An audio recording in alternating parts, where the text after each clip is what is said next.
Welcome to Baby Channel. कौन बनेगा नेता? नगर निगम के चुनाव पास आने वाले थे। पूरे कानपुर शहर में टिकट को लेकर मारामारी शुरू थी, लेकिन सबसे ज्यादा चर्चा में वार्ड नंबर 40 की सीट थी। वो इसलिए क्योंकि इस बार वहां की सीट महिला के लिए आरक्षित थी। अब सवाल ये था कि चुनाव लड़ेगा कौन। इससे पहले ठाकुर साहब वहां से पार्षद थे और इस बार उन्होंने अपनी पत्नी सीमा ठाकुर को टिकट दिलवाई और ठाकुर साहब की शान के कारण सीमा जी ने 20,000 वोटों से चुनाव जीत लिया। अरे बधाई हो सीमा भाभी, अब तो आप वार्ड की पार्षद बन गई हैं।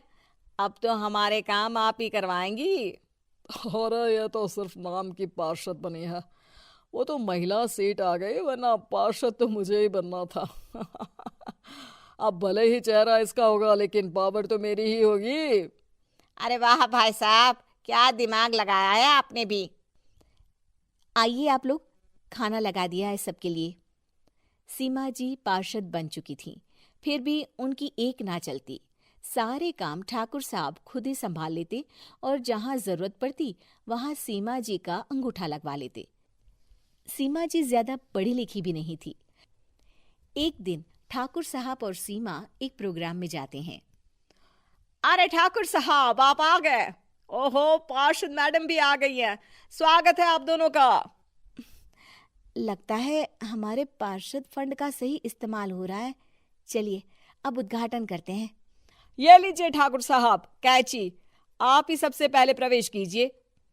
सब लोग आगे निकल जाते हैं और सीमा जी पार्षद होने के बावजूद भी पीछे खड़ी रह जाती हैं। वो देखती हैं कि वेलकम बोर्ड पर उनका नाम है, लेकिन महिला होने के कारण कोई उनका सम्मान नहीं कर रहा। अगले दिन एक आदमी उनके घर आता है। अरे ठाकुर साहब नमस्कार। कल ना हम नोटिस किए कि हमारा घर तो अवैध है और नगर निगम वाले उसे तोड़ने आ रहे हैं। अरे कुछ कीजिए ना ठाकुर साहब। देखो भाई, मैं तो ज्यादा कुछ कर नहीं सकता, पर अगर तुम सबकी जेब गर्म कर दो तो कुछ हो सकता है। कुल मिलाकर 4 लाख लगेंगे। अरे 4 लाख ठाकुर साहब? अरे भाई, मैं अपने लिए नहीं मांग रहा हूँ। दरोगा है, इंजीनियर बाबू है, बड़े साहब है, सबको देना पड़ता है ना थोड़ा थोड़ा। बोलो है मंजूर? तभी वहां अचानक सीमा जी आ जाती हैं। अरे ये आप क्या कर रहे हैं? पहले इन्हीं लोगों से तो आपने वोट मांगे, अब इनसे ही पैसे ले रहे हो। अरे चुप रहो तुम। तुम्हारा काम है सिर्फ अंगूठा लगाना, तुम वही किया करो। मुझे दूसरे काम तुम मत सिखाओ, समझी? और तुम ना जाओ, अब पैसे लेकर आओ, वरना जेसीबी किसी भी वक्त आती होगी। सब कुछ ऐसे ही चलते रहता है।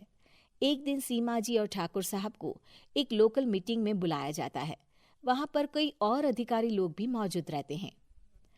अब मैं चाहूंगा कि ठाकुर साहब हमारे बीच 2 शब्द कहें। मेरे प्यारे भाइयों और बहनों, आज मेरा सौभाग्य है कि मैं आप सबकी सेवा दिन रात कर पा रहा हूं। आपने मेरी पत्नी को भारी मतों से जिताया है, इसलिए मैं आप सभी का शुक्रगुजार हूं। मैं आप सबसे वादा करता हूं कि हमेशा की तरह हमारे वार्ड में किसी को कोई तकलीफ नहीं आने दूंगा। सभी लोग तालियां बजाने लगते हैं। अब मैं माननीय पार्षद मैडम को स्टेज पे बुलाना चाहूंगा। अपने नाम को बुलाया सुनकर सीमा जी एकदम चौंक जाती है। उन्हें बिल्कुल उम्मीद नहीं थी कि इतनी बड़ी जगह उन्हें मंच पर बुलाया जाएगा। जैसे तैसे वो मंच पर चढ़ती हैं। ऊपर जाते ही सीमा जी को सारी पुरानी बातें याद आ जाती हैं कि किस तरह उनके पति उन्हें कभी भी आगे बढ़ने नहीं देते और उनके नाम से गलत काम करते हैं। वो बोलने लगती हैं। मैं आपके वार्ड की पार्षद सीमा हूं। आप में से बहुत कम लोग ही मुझे जानते होंगे, क्योंकि इससे पहले मुझे कभी ऐसा मौका ही नहीं मिला।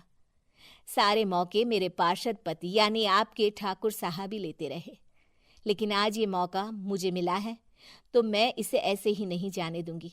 मैं आपको ये बताना चाहती हूँ कि आपके ठाकुर साहब मेरे नाम की आड़ में गैर कानूनी काम करते हैं, जिस पर अंगूठों के निशान मेरे होते थे। इसीलिए मैं अपनी गलती मानती हूँ और आज अपने पद से इस्तीफा देती हूँ ताकि आगे से कोई गलत काम ना हो पाए। अब फैसला आप सबके हाथ में है कि आप हमें क्या सजा देना चाहते हैं।